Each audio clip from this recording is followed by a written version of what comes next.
कक्षा 6वीं संस्कृत की कक्षा में आज हम 19 पाठ सुक्तयः पढ़ेंगे। सुक्ति सुधन उक्ति।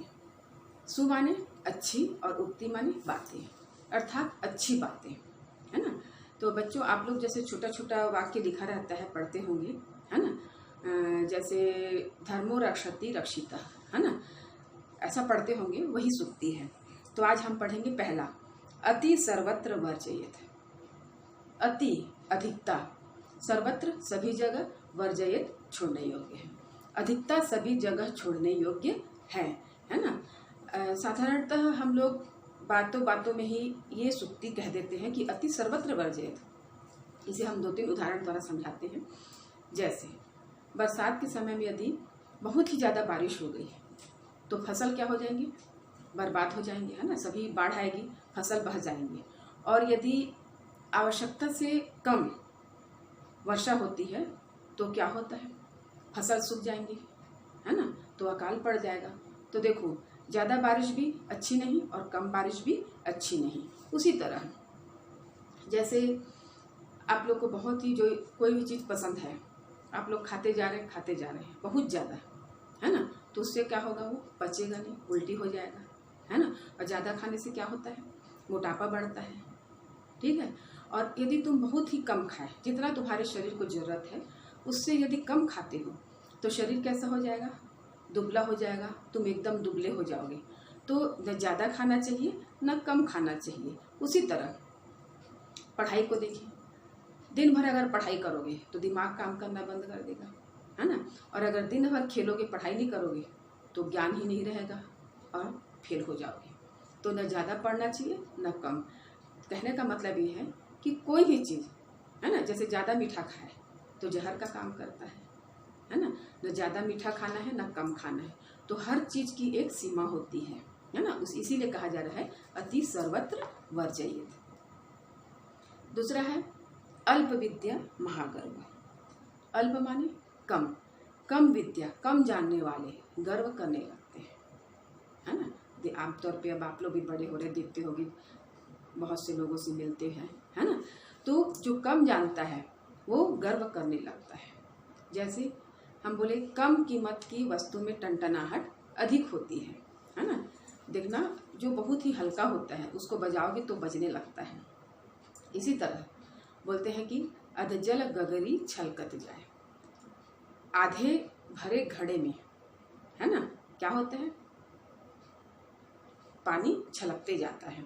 2 घड़ा है, एक घड़ा में हमने पूरा पानी भर दिया और दूसरे घड़े में आधा भर दिया, और दोनों को लेकर 2 चलते हैं तो जो आधा भरा घड़ा है वो उसमें पानी ऐसा छलकते जाएगा और आवाज़ होती है ना, छलकते जाएगा। और जबकि इसके विपरीत जो घड़ा पूरा भरा है उसको लेकर चलोगे तो उसमें से आवाज़ नहीं आएगी, शांत रहते हैं। उसी तरह तीसरा उदाहरण दे सकते हैं कि थोथा चना बाजे घना, है ना। अगर फल में बीज नहीं रहेगा तो वो बचता है, और बीज से भरा हुआ, है ना, जो फल रहेगा उसमें आवाज़ नहीं होती। तो क्या कह रहे हैं कि कम विद्या वाले, कम जानने वाले गर्व करने लगते हैं। अगला है यथा बीजम तथा निष्पत्ति। जैसा बीज होगा वैसा ही फल होगा। तो यहाँ बीज का मतलब है ना, हमारी सोच, ठीक है।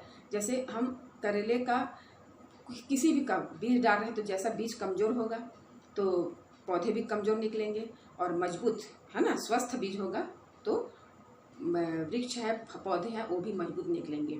उसी तरह जैसे हमारी सोच होगी, यदि हम अच्छा सोचेंगे तो हमारा कार्य भी अच्छा होगा और हमें क्या, उसमें सफलता मिलेगी।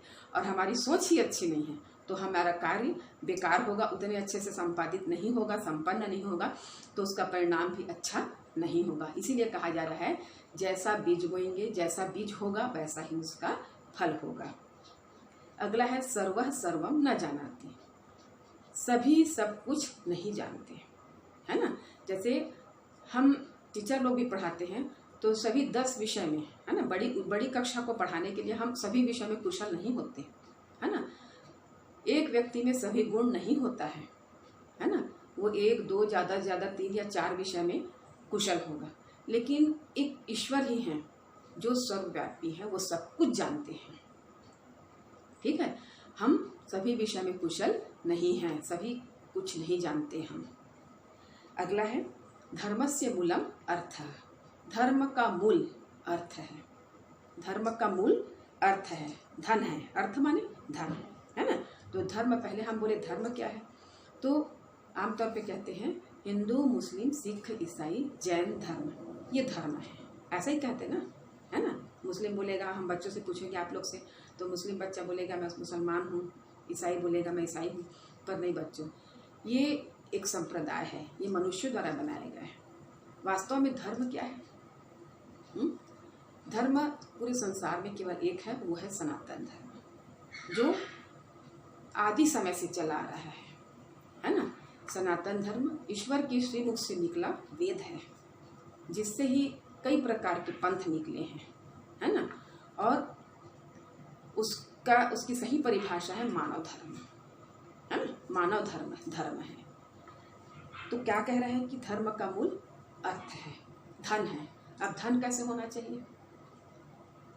धन कैसे होना चाहिए? जो आत्म कल्याणकारी हो, है ना, और जिससे अपना कल्याण हो, वो क्या है? धन है ना। जो अच्छा धन है, अपने द्वारा कमाया गया धन है, उसी से तो धर्म होगा ना भाई।